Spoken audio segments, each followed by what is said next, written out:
Good, Tom. That's good. Real good.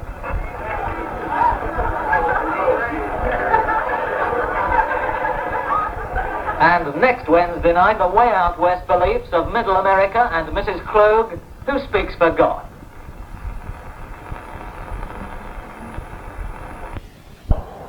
Oh, gentle Savior.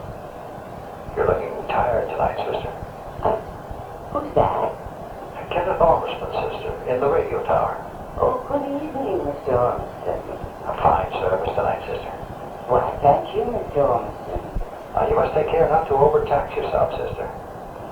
No, it isn't all dead roses, this thing being in a high place as a leader. Sometimes I wish I didn't have to carry on the Lord's work in such a conspicuous capacity. Instead drove Mr. Ormston home again last night. Mr. Ormston's married. Separated. Do you think? Assuredly not. Sister has always taught that divorcees cannot marry while their partners are alive. And Harold McPherson is not dead yet.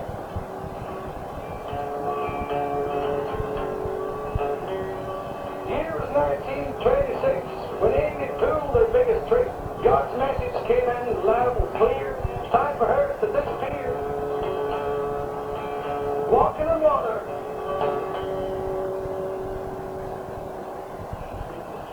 Yes, Father Austin. God bless you. I don't know how to tell you this. Sister went swimming this afternoon at 20 to 3 and she hasn't come back yet. They've looked everywhere. Sister can't be found.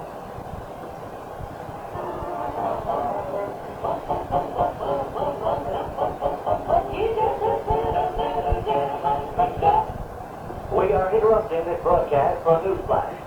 Reports are coming in that evangelist Amy Semple McPherson was this afternoon the victim of a drowning accident at the Ocean Park Beach. We are taking you over to our reporter at the scene. Come in, Ocean Park. For the last hour, crowds have been swarming onto the beach here at Ocean Park. The latest estimate is at least 5,000.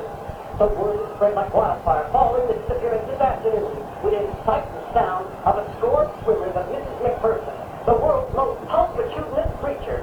Already volunteers are searching on the shoreline. From where I stand, I can see motor launches, rowboats, divers, lifeguards, members of the Angelus Temple, and the Boy Scout troop. And there goes Aviator Fred Hoy from Cloverfield. And on the wing I see Daredevil stuntman Gustav Friedland. He told me earlier he was prepared to parachute into the sea should he sight anything.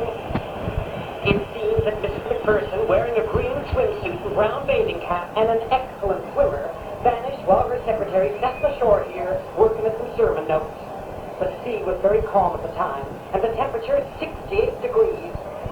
Just a moment. I do believe. Yes, the preacher's mother has just arrived. Mrs. Minnie Kennedy is here on the beach. Mrs. Kennedy, can you comment for our listeners? Sister's gone. I have no hope of ever seeing her alive again. We must make the best of it. The temple and the Bible school are not safe for her. The McPherson mystery. It is now the third day since the evangelist disappeared. And contrary to the hopes of many of her followers who keep vigil at the seashore, she has not reappeared. A man was drowned today as he swam a mile out into the rough sea. As he left the shore, he was heard to say, "I see her, oh sea, give up your dead." Coast Guard later found 2 dead seals at the spot where he sank. Rumors persist, though, that Mrs. McPherson may not be drowned. Mrs. Sylvia Oberman told police officers that at about 2 o'clock on May 18th, she saw Sister McPherson talking to a man on the beach. As he walked away, she called out, "Goodbye, Jenny," or Benny. She described the man as tall, in his 30s, and walking with a peculiar gait. LADA Asa Kais today made a statement to the press. Unless the body is found within 24 hours, the circumstances are such as to warrant an investigation on my part to determine if any other elements entered into the disappearance than the fact that Mrs. McPherson was last seen in the surf. I propose to question Kenneth J. Ormiston, until recently chief engineer at station KMSQ, if he can be found. Although there is nothing to indicate any connection with the disappearance, he may be able to shed light on Mrs. McPherson's movements since the first of the year. Mr. Ormiston is in his mid-30s, 6 feet tall, and limp in his left leg. West Street, Amy Mystery, Ormiston appears, West to Temple. I'm glad to be here with you and to do whatever I can to clear things up. To link my name with Mrs. McPherson is a gross insult to a noble and sincere woman. Have you heard that your wife is going to name Mrs. McPherson in a divorce action? No, not directly. Did you receive any correspondence in reference to this divorce action from Mrs. McPherson? Of course not. Certainly not. I never received any correspondence from her on any subject. Mrs. Kennedy, did you ever hear anything about this divorce action? No, I did not. I believe with Mother Kennedy that sister is dead. I wish to make a statement. Never for one moment have we the slightest hope or reason to hope that she is alive. Leave her body in the sea. Now to the person of persons who will bring my daughter, Amy Cecil McPherson, to the Angelus Temple unharmed, and as well as she left us on Tuesday the 18th, she's going to check for $25,000. Now there's the offer, and until it is claimed, let silence reign. District Attorney Kide today announced that he is satisfied that Mrs. McPherson is indeed dead. While at Angela Temple, the pastor's mother, Mrs. Minnie Kennedy, led 17,000 followers in a memorial service as millions listened in by radio. White satin badges symbolizing the spirit of the lost evangelist were distributed to the congregations at 3 services. Red and white roses were dropped by airplane over the ocean, and May 18th has been declared a holy day. A memorial collection was taken, reported to amount, with pledges, to $40,000. Angelus Temple, the Kennedy residence. I have a call for you, long distance. Yes? Go ahead, please. You're through. Mama? Hello, Mama? Shortly after the take and the collection, Navy staged a resurrection, suddenly appeared a few days later, Mexican town called Aqua Prieta. And boy, was that some story. Let the reporters in. Douglas, Arizona, June 23rd. Amy Semple McPherson, missing Los Angeles evangelist, was brought to a hospital here today in an exhausted condition. She related a tale of having been kidnapped by 2 men and a woman at Ocean Park, California on May the 18th and held captive in Mexico for $500,000 ransom. She said she'd been lured to an automobile on the pleas of a woman who asked her to minister to a sick baby. I was barefooted, with only my bathing suit and the coat around me. I placed one foot on the running board. Just as I did, the man stepped up behind me and pushed me headlong into the machine. Before a wink of an eye, the woman had thrown the blanket over my head, and the first thing I realized, the sponge was pressed against my nostrils. It gave forth a sickly odor. That was the last I remembered until I came to hours and hours later. I was lying on an old bed, vomiting severely. Thank you, Amy. Great picture. Why, I look 20 years old. Just look at the wrinkles and circles under my eyes. They're terrible. Well, a woman was bending over me. She was called Rose. Then I heard the woman called Steve, and the man walked in. He did most of the talking and appeared to be the ringleader. He told me that I was being held for ransom. You've taken enough of our girls and turned about in fair play, he told them. I imagined he was connected with the white slavers. After many days, according to the narrative, they took her to another shack from which she escaped yesterday. She bound me with straps and ropes and left me on the car. She left. I noticed the tin can on the floor with the jagged lid. I rolled off the cot to the floor and managed to squirm to that can. By rubbing the straps against the edge and pulling and tugging, I managed to cut the freedom for the first time. I could hardly stand when I got to my feet. Strength finally came to me. I prayed for help, and it came. Amen. I got through the window and started running. I ran on for hours. I went on and on until I saw a glow in the sky and thought it must be a village or a town. It looked like heaven in the distance.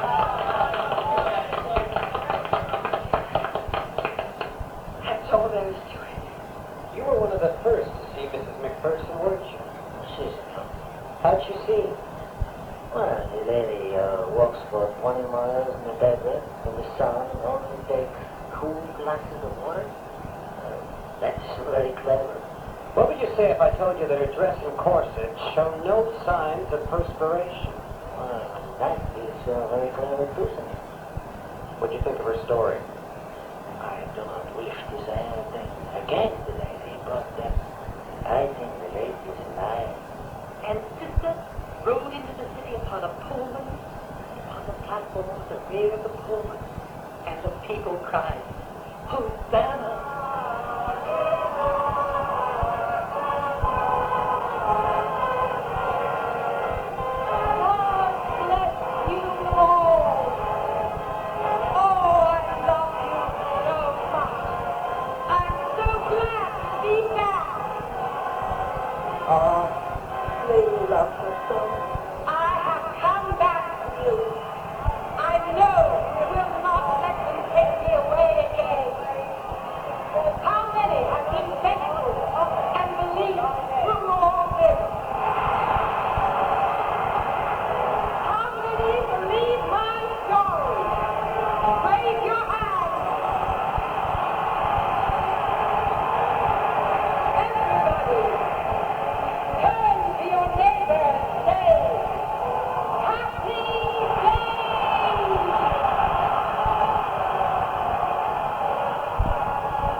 Sister couldn't have returned a couple of days earlier and saved the necessity of taking that memorial collection.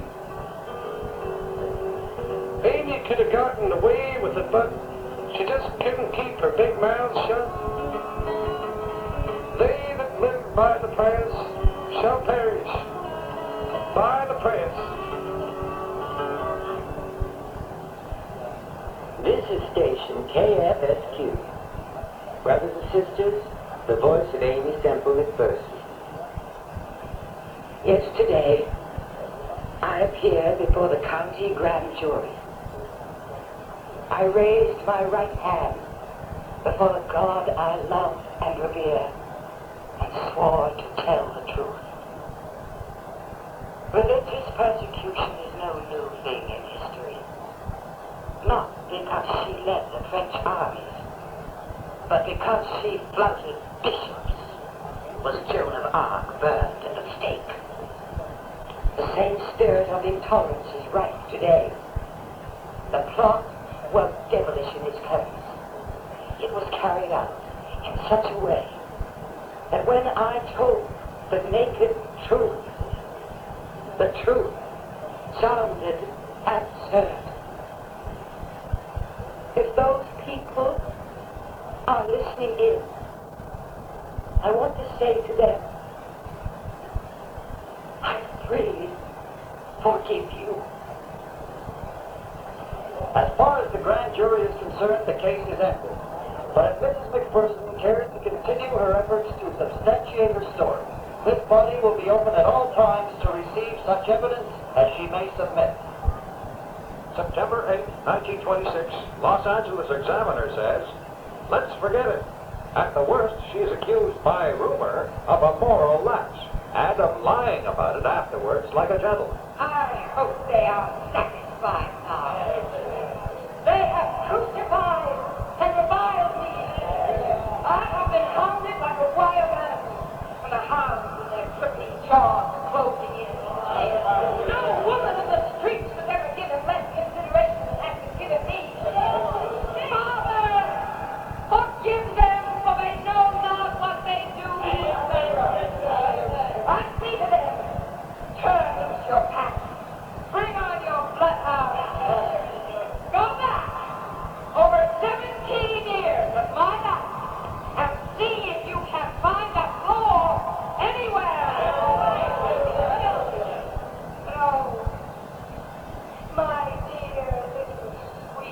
love of a mother who had been brought into this diabolical plot.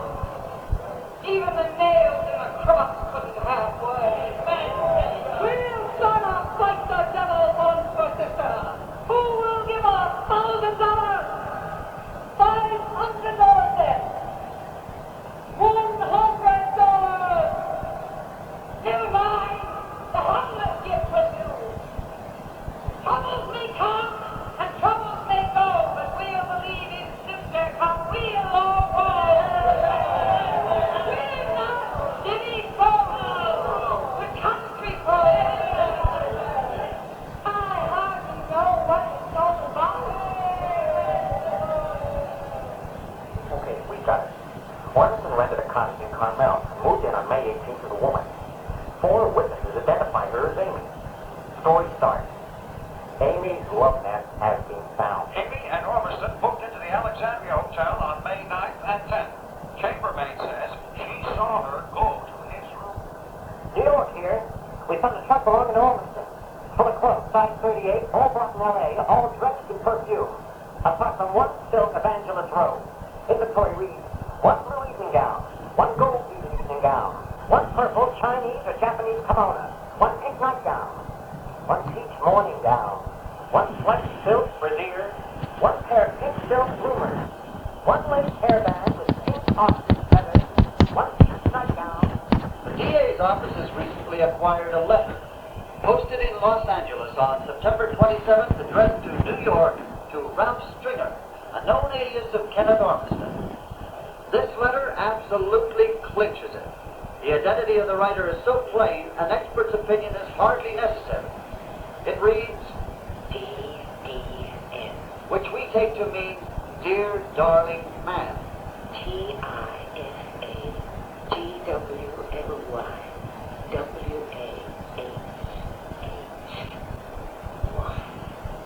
This is from a girl who loves you with all her heart. What?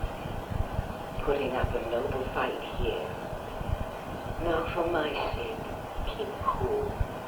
I don't want you to think that your B.W. Beloved woman. did those sicky things. Have you all you need? Are you taking care of yourself? Oh, I do love you, dear darling man. I love you with all my heart. Someday, all will come out right. I feel your arms and comfort all the time. Poor little baby wants you. He's gonna go down there today and growl at the whole world to beat the band.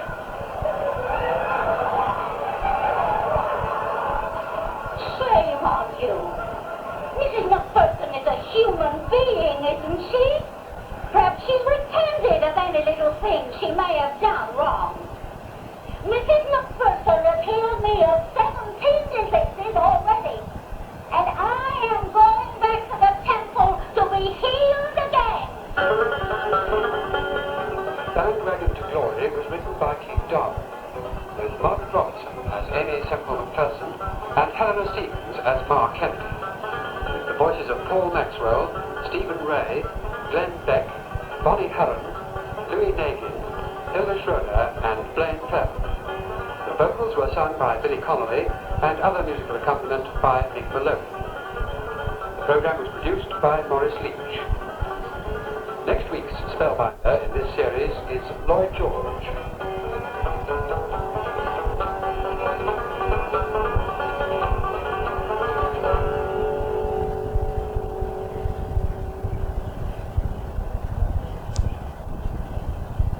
Tomorrow morning,